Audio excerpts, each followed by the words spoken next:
ವರದಕ್ಷಿಣೆ. ಹಿಂದಿನ ಕಾಲದಲ್ಲೆಲ್ಲ ವರದಕ್ಷಿಣೆ ಅನ್ನೋದು ಒಂದು ಸಾಮಾಜಿಕ ಪಿಡುಗು. ವರದಕ್ಷಿಣೆ ತಗೊಳ್ಳೋದು ಮಾತ್ರ ಅಲ್ಲ, ಕೊಡೋದು ಕೂಡ ಒಂದು ಅಪರಾಧ ಅಂತ ಜಾಗೃತಿ ಮೂಡಿಸ್ತಾ ಇದ್ರು.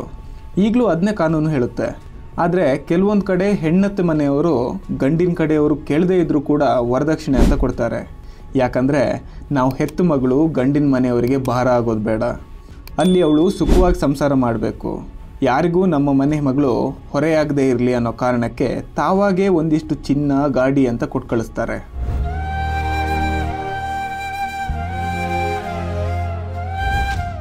ಆದರೆ ಹೆಣ್ಣಿನ ಮನೆಯವರು ಅಷ್ಟೆಲ್ಲ ಮಾಡಿ ಕಳಿಸಿದ್ರು ಕೂಡ ಕನಿಷ್ಠ ಮಾನವೀಯತೆ ಕೂಡ ತೋರಿಸೋ ಮನೋಭಾವ ಕೆಲವು ಗಂಡು ಕುಟುಂಬಗಳಿಗೆ ಇರೋದಿಲ್ಲ. ತವರು ಮನೆ ಬಿಟ್ಟು ಮದುವೆಯಾಗಿ ಬಂದ ಹೆಣ್ಣು ಮಗಳಿಗೆ ವರದಕ್ಷಿಣೆಗೋಸ್ಕರ ದೈಹಿಕ ಹಾಗೆ ಮಾನಸಿಕ ಚಿತ್ರಹಿಂಸೆಯನ್ನು ಕೊಡ್ತಾರೆ.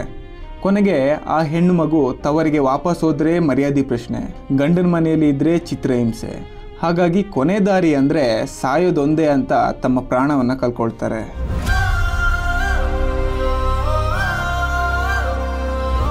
ನಿಮಗೆ ಇಂಥ ಅನೇಕ ಪ್ರಕರಣಗಳು ನಮಗೆ ಸಿಗುತ್ತೆ.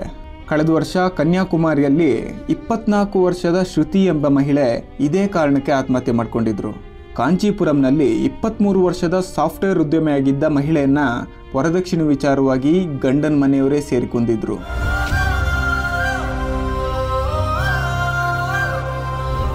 ಈಗ ವಾಪಸ್ ಇದೇ ವಿಚಾರವಾಗಿ ತಮಿಳುನಾಡಿನ ತಿಪ್ಪೂರಿನಲ್ಲಿದ್ದ 27 ವರ್ಷದ ಹೊಸದಾಗಿ ಮದುವೆಯಾಗಿ ಗಂಡನ ಮನೆಯಲ್ಲಿದ್ದ ರಿಧನ್ಯಾ ಅನ್ನೋ ಯುವತಿ ವರದಕ್ಷಿಣೆ ಕಾರಣದಿಂದ ಗಂಡ ಹಾಗೆ ಅವರ ಮನೆಯವರ ಕಾಟ ತಡ್ಕೊಳ್ಳೋಕೆ ಆಗದೆ ಆತ್ಮಹತ್ಯೆ ಮಾಡಿಕೊಂಡಿದ್ದಾಳೆ.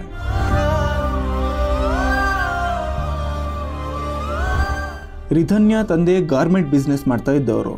ಮಗಳಿಗೆ ವಯಸ್ಸಾಯಿತು, ಇನ್ನೂ ಮದುವೆ ಮಾಡಿಸಿಲ್ಲ ಅನ್ನೋ ಕಾರಣಕ್ಕೋ, ಬೇರೆಯವರು ಏನಂತಾರೆ ಮಗಳಿಗೆ ಬೇಗ ಮದುವೆ ಮಾಡಿಸ್ಬೇಕು ಅನ್ನೋ ಕಾರಣಕ್ಕೋ ಏನೋ ಗೊತ್ತಿಲ್ಲ, ಕಾವಿನ್ ಕುಮಾರ್ ಅನ್ನೋ ಹುಡುಗನ್ನ ನೋಡಿ ಅವನ ಜೊತೆ ರಿಧನ್ಯಾಳನ್ನ ಮದುವೆ ಮಾಡಿಸ್ಕೊಡ್ತಾರೆ.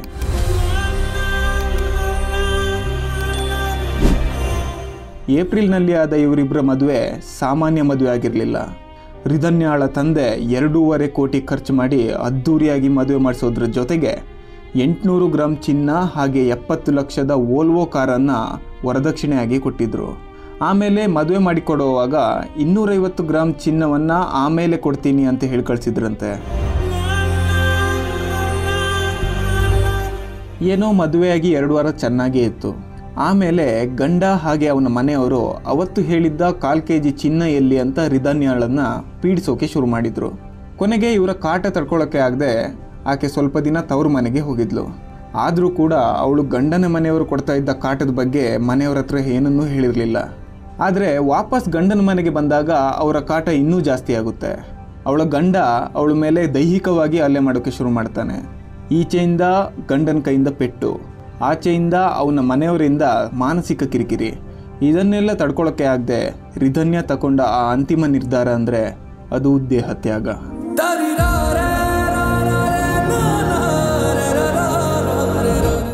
ಗಂಡನ ಮನೆಯಲ್ಲಿದ್ದರೆ ಅಲ್ಲಿ ಅವ್ರ ಕಾಟ, ತವ್ರ ಮನೆಗೆ ಹೋದರೆ ಮರ್ಯಾದೆ ಪ್ರಶ್ನೆ. ಮುಂದೆ ಉಳಿದಿರೋದು ಒಂದೇ ದಾರಿ ಅಂತ ದೇವಸ್ಥಾನಕ್ಕೆ ಹೋಗಿ ಬರ್ತೀನಿ ಅಂತ ಹೋದವಳು ಪೊಲೀಸರಿಗೆ ಹೈವೇಯಲ್ಲಿ ಕಾರೊಳಗೆ ಹೆಣವಾಗಿ ಸಿಗ್ತಾಳೆ.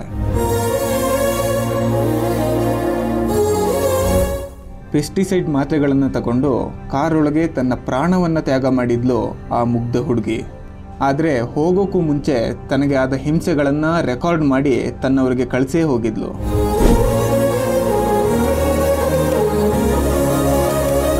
ಇದು ಇಡೀ ಮಾನವ ಸಮಾಜಕ್ಕೆ ಒಂದು ಸಂದೇಶವನ್ನು ಕೊಡುತ್ತೆ. ಮಗಳಿಗೆ ವಯಸ್ಸಾಯಿತು ಅಂತ ಹಿಂದೆ ಮುಂದೆ ನೋಡದೆ ಸಿಕ್ಕದವರಿಗೆ ಮದುವೆ ಮಾಡಿಕೊಟ್ಟು ಕೈ ತೊಳ್ಕೊಳ್ಳೋ ಪೋಷಕರಿಗೆ ಒಂದು ಸಂದೇಶ. ದುಡ್ಡಿಗೋಸ್ಕರ ಮನೆಗೆ ಬಂದ ಹೆಣ್ಣು ಮಗಳನ್ನು ಶೋಷಣೆಗೆ ಒಳಪಡಿಸೋ ಕುಟುಂಬಗಳಿಗೆ ಒಂದು ಸಂದೇಶ.